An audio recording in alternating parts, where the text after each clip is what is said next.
introducing our second speaker, Julien Hamilton-Hart from Swansea University. Julien's been a regular in the Symposium for a few years now, always giving very, very interesting and innovative workshops.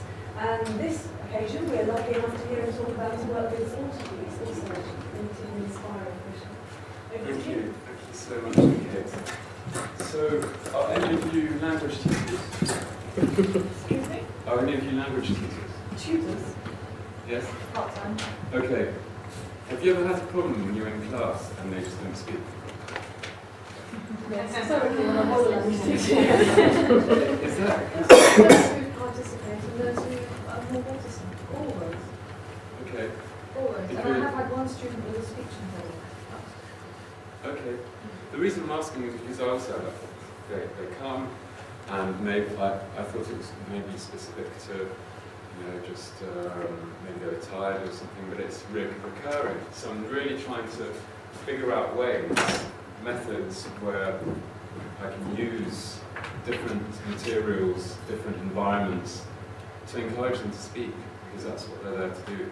And to interact. It's not just the fact that they go to an oral class and I sat in this chair and kind of like looking around, utter a word. I mean, that's not exactly talking, is it? You want to communicate, exchange something, be alive about what you're saying, make it sound like you're actually enjoying and interested in what you're saying, and not just something that you got from a textbook, that you got from a dossier full of articles that are about 10 years old. So how do you do that? It's one of those things that comes along, perhaps the solution comes along, and you don't really know why it came along. But I think it kind of came along with this auto-cueing thing. I went to Swansea 4 years ago, and I started looking around at technology, what I could do, what was there. And I went to the film studio, and I said, look, I want to just get my students in here, because I'm running all the oral classes for third year. So they've just come back from France, and I told them, look, I want to have a place where they can come and they just talk and they interact with each other in that environment.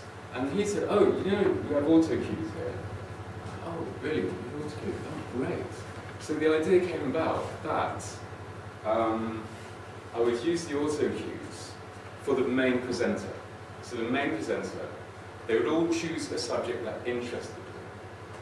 So that's already very different. They choose a subject in current affairs, they choose a subject in culture that they like, and they make it their own. So they go online, they pull out loads of stuff, and they have to make a summary. Obviously they can't copy and paste, I would realise. And then I correct it, they do their corrections again, so they're actually speaking from a corrected piece of work. And they, after they've read it on the Autocue, you'll see examples of this in a minute, the discussion is thrown to the two compares who are either side of the person reading the Autocue, and also the floor of students. They can also talk into a microphone in the studio. Okay, so, first things first. I won't give it all to you in one fell swoop, you see what I mean? Because I'd like to show you a little bit of the material, how it's set up, and then also show you kind of the pedagogical implications of them looking for their article, me correcting it, and then them correcting from my corrections, okay? And then reading. And what are the confidence issues in that, and why it can be an effective use of a studio. Because I assume a lot of you have studios in your universities, is that right? Do some of you have a studio? Okay, so you go along and ask them if you could do this. So here you see the green room. Now this is a recent evolution because before the green room we had these curtains, and it tipped the whole project, it tipped the whole momentum of the project to have a green room, to have a graphic that was professional. The students felt like they were taking something away from the experience. So you'll see in a minute what the graphic looks like, and it looks like a professional studio. And it really tipped the project completely, because before they would come in, it was just an activity with these grey curtains or backgrounds. It's a little bit sad and dull. When the graphic came in, all of a sudden employability kicked in, because essentially you're getting a video that's on the stairs of the university. I also have the files, and they can ask me for the files and put them on YouTube. And then they can link them to LinkedIn. And what happens? It's like a miniature miracle. Because basically your employer, where a lot of them want to be teachers, so the employer goes to the video, looks at the video, they see their potential candidate speaking 80 to 90% correct French. You know? So that's already very remarkable, because it's not written that it's an Autocues project at all. So they've actually written, they've spoken, they've read, they've acted in front of the camera, and they've got more confidence, because a lot of them in the questionnaire say, yeah, we gleaned a lot of confidence from doing that. It was great. And immersion is confidence. You're not going to go around Paris and sort of look at the floor and count that as a linguistic immersion or cultural immersion. No, it's good to have a bit of confidence, to be able to say hello to people, to feel good about themselves. You know? That's part of the immersion. So moving on. I don't know if you saw clearly in the last image. Well, here. That's the Autocue. So, it's a camera, like on a big tripod. And it has a lens here. You can see the little round there. Okay, and there you see a reflection. Basically, you're seeing the reflection of the ceiling, and that's the smoke alarm in the studio. And why? Because there's a pane of glass, transparent glass, that's at 45 degrees exactly in front of the lens. And above that pane of glass, you see where it says Autocue, that's a monitor, like a computer monitor, except that it's playing Autocues. And the Autocues are reflected, they're upside down, and then they turn right way up at 45 degrees.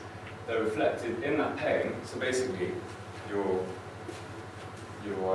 student is looking like that at the camera. En ce moment, les systèmes éducatifs britanniques et français, okay, like that. Does any of you speak French? Okay. Can you read that Autocue as though you were in the studio reading it, and try to put some, oomph in it? As though you were speaking. Yes. Go ahead. You. Oh. Yes. I don't speak French. Oh, okay. Anyone else? Speak French? Go ahead. So do it as though you were a presenter. You're on the One Show. Yes. Tu es en One Show. Well, whichever. Mesdames et messieurs, en ce moment, les systèmes éducatifs britanniques et français sont assez différents, mais peut-être pas pour longtemps. Le système éducatif français est un des meilleurs au monde. Très bien. Elle est chouette, hein. Merci. Wow, c'est très bien pour un premier jet. C'est vraiment génial. So, I get the job. Yes, you do get it. What the great thing is about that is that, sorry, I forget your name. Catherine. Is that Catherine? If she'd read on a piece of paper, it would have been like, en ce moment, les systèmes éducatifs britanniques et français sont assez différents, like that. But the way she did it, it was like she injected it with enthusiasm, with presentation skills, and she actually made people understand it more, because it's clearer, it's more projected out. Even her, the semantic field is projecting out to an audience. So actually that's what communication is, isn't it? It's you're projecting your semantic field, so that someone else's semantic field that's receiving it is actually making neurons buzz in your head, and you're suddenly cogitating the sense of it. But if you don't have enthusiasm pushing that forwards and energy and dynamism, that's not going to happen in a million years. you know, when you see someone lecture and they're just there kind of reading a paper, it can work. Like last night it didn't work. But sometimes it's maybe not as effective. Okay. So, that's one of the ideas behind the Autocue for students, yes? Is that it engages confidence, that it makes them act in the target language, and it makes them act a role. So they're no longer thinking in English, they're thinking in French. And when you do it, if you did that exercise, that Catherine just did, you'd see that you'd be starting to think in French. And you're play acting something. So the rhythm that you're giving the text is not quite your own. You're pushing yourself to give it another rhythm. For those that came in, that's an Autocue. Yeah? Okay, so that's a piece of glass, a pane of glass, that's at 45 degrees in front of a lens of a camera. And on the top is a monitor upside down. And it projects onto the pane of glass, but obviously, and it reflects out. But the camera looks through those letters and just pictures what's in front, i.e. the speaker, in the presentation. Okay. Is that all right for Spanish club? No, I knew they were coming in. I'm very thankful that they did. So, again, this is another shot. The Autocue is pretty antiquated. There might be different ones now. Okay, so in the other part of the studio, you have all the control room. So that's the Autocue that you're going to be seeing, that the students are going to be seeing on the camera. And this little thing, I'll show you in a minute, better picture, is like a little roll. And my role is like a little tube. And my role when they're speaking is to follow them. So that line, see where there's that triangle pointing to the right, where it says ici. You have to make the Autocue go as they're speaking, so that the line that they're speaking is always in the middle. And with that little tube, which you can see there, you make it go faster or slower. And they can get as slow as they want, they can be as fast as they want. Sometimes you get something go really, really fast, and it's a bit funny. But in general, it works well. Yeah? Superbly. Can you put breath marks, like in music? What now? No. Do you know what I mean? In music, when you're reading music, and you need to take a breath, you put a little tick. I'm thinking, if I was doing this a lot, I would want to mark in where I'm going to breathe. Definitely. But you see, you're already a seasoned pro. You only did it once. And you've got to be putting breath marks into your script. I mean, that just shows, you're born to do it. Can you do it? That's what I'm asking. I'm sure you can. I'm not sure, you see, but I think you could put single quotation marks. A little apostrophe? Yes, I think so. Or maybe a horizontal, a vertical line. I don't know. But it would be very worth doing, actually. It would. For the delivery. Definitely. It would be another stage, and it would be very interesting to do it with phonetics. Because I think a lot of people, the trouble with pronunciation that they have is maybe that they don't read correctly. Okay. So there you see again, this little tube. That's the engineer. What would be nice though, I mean, I've been doing this job over for the past 3 years of rolling the Autocues a lot. But wouldn't it be much better if a student was doing that, really? And I think I'll do that next year. So that one of them who's in the studio not doing anything can come into the control room and do that, because it makes them read, it makes them listen to French, and in general it's just a nice collaborative experience to do so. And also another thing for the CV. Okay, so this is the big monitor. It's like a huge tablet. It's just a big LCD screen that they have in a control room.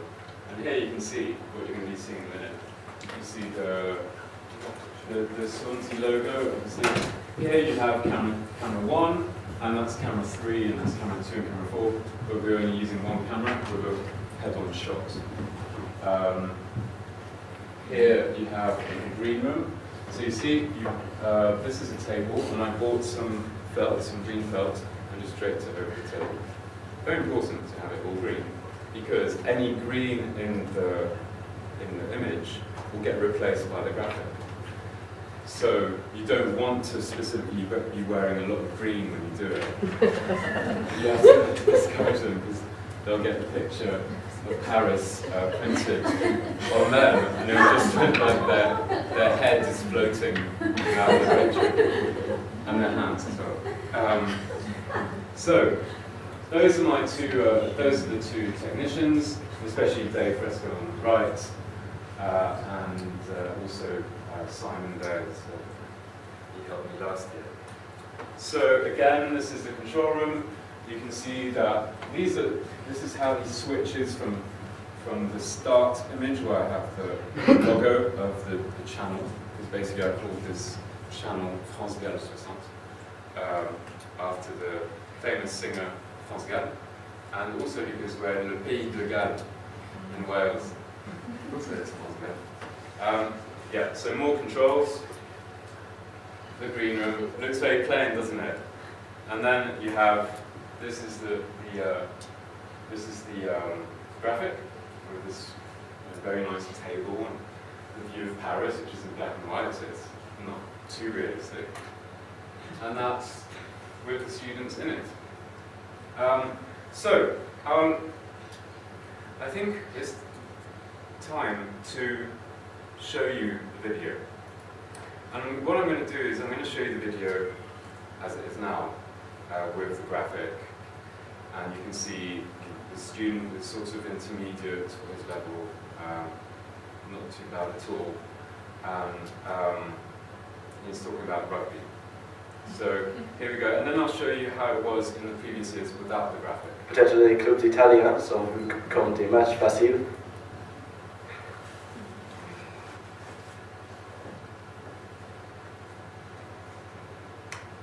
Bonjour à tous et bienvenue à France Galles 60, le journal des actualités en français au Pays de Galles. Ici, Jason Baker pour vous parler de l'exode des joueurs de rugby gallois vers la France. Récemment, beaucoup de joueurs de rugby gallois ont fin de contrat sont allés jouer en France. Plusieurs exemples sont des joueurs qui ont joué pour l'équipe nationale, comme Gethin Jenkins à Toulon, Lee Byrne à Clermont-Auvergne et Luc Chateau et James Hook, tous les deux à Perpignan. Le problème se présente lors des matchs de l'équipe nationale. The WRU, Welsh Rugby Union, la fédération de rugby gallois. Okay, so that's when he's reading from the Autocue. It's not that obvious, is it? That he's reading from the Autocue. But I'll go on to the questions, because there you can see the other part of what they do. Je sais que c'est grâce au investissement. Je vous invite maintenant à la discussion avec nos invités ici sur le plateau. Ici, j'ai M. Carletti, le capitaine de l'équipe nationale d'Angleterre, et Madame Caldwell, la présidente de l'association de rugby pour les femmes au Pays de Galles. Avez-vous des questions? Oui, question. En Angleterre, c'est interdit pour les joueurs qui jouent à l'étranger pour jouer pour l'équipe nationale. Pensez-vous que c'est le même système dans le Pays de Galles, l'équipe Pays de Galles sera plus forte? Oui, je sais que le WRU a menacé de faire le même système, mais en ce moment c'est possible pour les joueurs gallois en France de jouer pour le Pays de Galles. Je pense que peut-être avec ce système, les joueurs peut-être vont rester au Pays de Galles, mais okay, so there he's ad-libbing, but it's not bad. It's okay. Then I think they asked 2 questions each, actually, but you can make it so they ask any amounts. You could force the floor to ask a question. The more you can get them to participate, the better. You see already they're talking much more than they would in any one hall. So I'm not saying it's totally a replacement for a normal class, but it's fun. It's a good activity for them, I think, and they really enjoy it. And it's partly because finally I went to the bother of designing the graphic and stealing the getting the graphic from the technicians. and changing it. Okay. I'll show you now. I did this as the best of, le making of, in the previous years.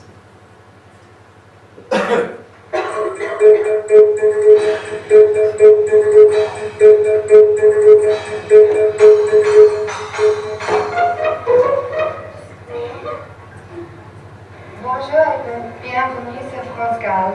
Malgré l'adoption de la réforme des retraites 2010 par le Parlement en octobre dernier, les organisations syndicales poursuivent leur action.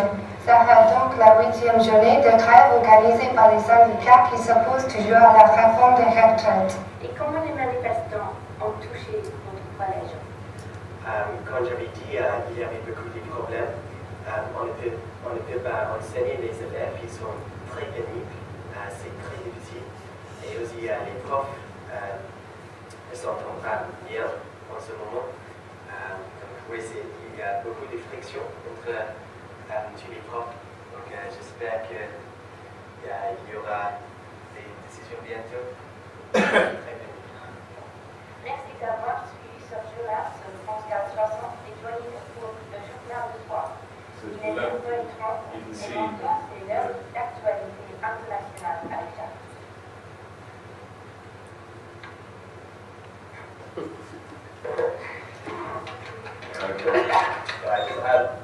So then I come in there, and after every one, I come in and sort of give them feedback, encourage them.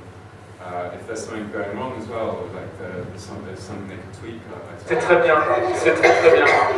Ouais, c'était bien ça. Et encore, ouais, Charlotte, quand tu levais la tête, bien réfléchi aussi.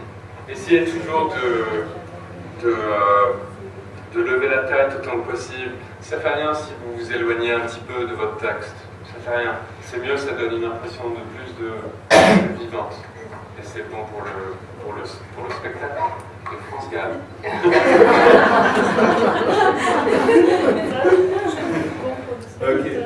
Okay. So you can see, I mean, you're welcome to visit this video at home. It's kind of funny. It's got some good bits.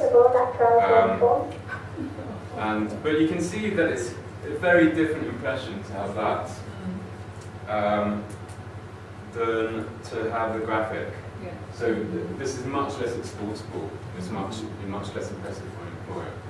Even though it's already a fairly good start, but it just doesn't make sense. Okay, so go back to presentation. Okay, so yeah, the evolution of the studio, as I was telling you, went from this, and then with the green screen here, and the graphic. And I would really advise you to go to the bother of getting the green screen done. It's a bit of work in Photoshop, but it's all good and it will teach you new skills. Okay, the texts are corrected using Google Documents. Usually it's about a page long. And the way I've organized it is in Blackboard, and I create a table for them.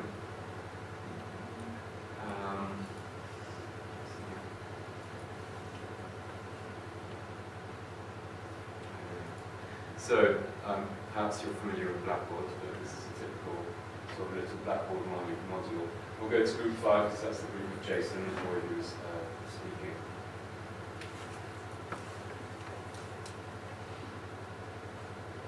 Okay, so this is a shared Google document, and anyone who has access to the link can go into any of the documents.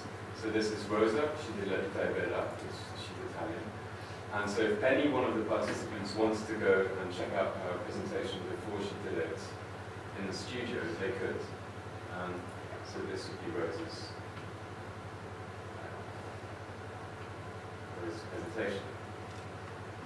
And all of them are here.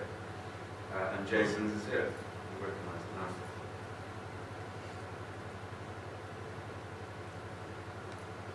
now. Okay. See? And the reason I make them, one of the reasons I make them do this in Google is because it's so much easier to correct. all I have to do, I go to this table, and instead of opening files that they sent me an email, blah, blah, blah,